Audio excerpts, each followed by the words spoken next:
Hello and welcome to another episode of Damon's Tabletop Terrain. On today's episode, I'm going to go through how I built my Geonosis table for the Star Wars Legion tabletop miniature game. And really, once I saw this image on um, uh, the internet, I was like, oh man, I gotta really have a crack at trying building one of these. And so I'm going to go through the various steps that I did and various information that I found from other builders online and other forums on Facebook to sort of come up with the finished product that I came up with.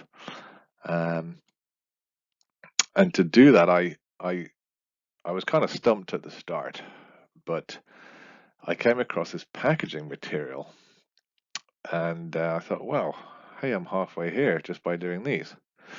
And so I thought, well, I could probably make the spire kind of weird alien spire kind of patterns from either foam, and but I did find some STLs online that I purchased. I think I got them through Etsy actually, and printed off some terrain that I could use to incorporate into the various pieces I was making.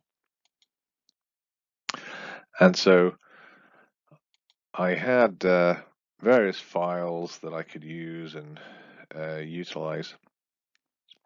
And so I printed off a few, and they sort of looked like this. So these are kind of little semi-cover terrain, and it doesn't really matter if there's printing lines on these because the terrain itself is kind of uneven and sort of rocky. So you can print these off fairly quickly on low quality settings. However, to save time, I wanted to make up the majority of them using foam pieces. So I cut a lot of foam with my wire cutter. This is a heated cutter, and you can cut pieces relatively quickly and put them together. And for the finer points, I stuck on the 3D printed parts, but you could just as easily make these out of foam. If you're going to do all foam and you're sort of standing them as standalone pieces, you might want to hollow them out and put some kind of clay or weight inside them to help weigh them down so they don't fall over easily. And for some added texture, I just took a hot glue gun and used up several sticks of hot glue just to run beads up the length just to give it a little bit of texture. And then I sealed everything and coated everything in Durham's water putty, which is a white-like powder. You add water to it. You can make it into a very watery mixture, or you can make it into a muddy-like paste. And you can sort of cover whatever terrain you're working on, and it will set rock hard. It will not crack. It's absolutely wonderful stuff. And it's very, very cheap. This is only $7 or $8 a can, I think it was. So it goes a long way, and it's a cheap way to seal and really protect your terrain. So here's some cut foam that I made into the main sort of building, and then added in and glued in these packing sections, and then attached my spires to the top and added a couple of bits of 3D printed terrain there. Then I took these pieces outside, and these were primed in Rust-Oleum brown spray paint.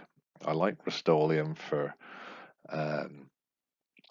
priming and just spray canning in general. It tends to hold up pretty good.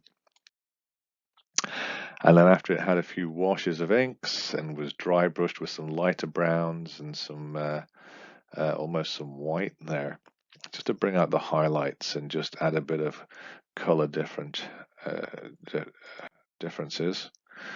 And you can also throw on a little bits of sand onto that paste that you coat it with, so you can give it a little bit of grit, and it will just sort of harden in and set within that water putty, so you can get some nice texture going. And as you can see, the hot glue really adds a nice texture underneath the paint job. And here I made a little staircase so you can go up to the top of the main piece, and some little tiny buttresses here, and added some bits of grit here, and some washes just to sort of further sort of make it stand out.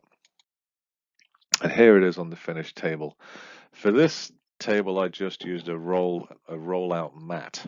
So this kind of saves on storage space. A, a hardened foam core solid piece would look better, I think, but for ease of storage and just quick setup, it is much easier to just buy a gaming mat of the right color, and you can spread out your pieces quite nicely and chop and change it as needed. Here's another angle of it, and here's the side view. So as you can see, it's quite a nice table to play on.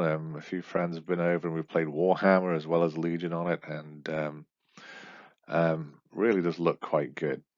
So I'm very happy with the end results.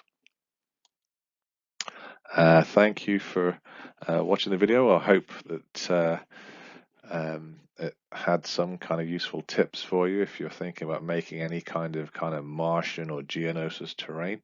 And if you like this video, I'm going to have some more. I'm going to do an Endor and a Hoth video next on some tables that I've made for those planets. If you like the video, please like and subscribe, and that will help me make more videos. Thank you again.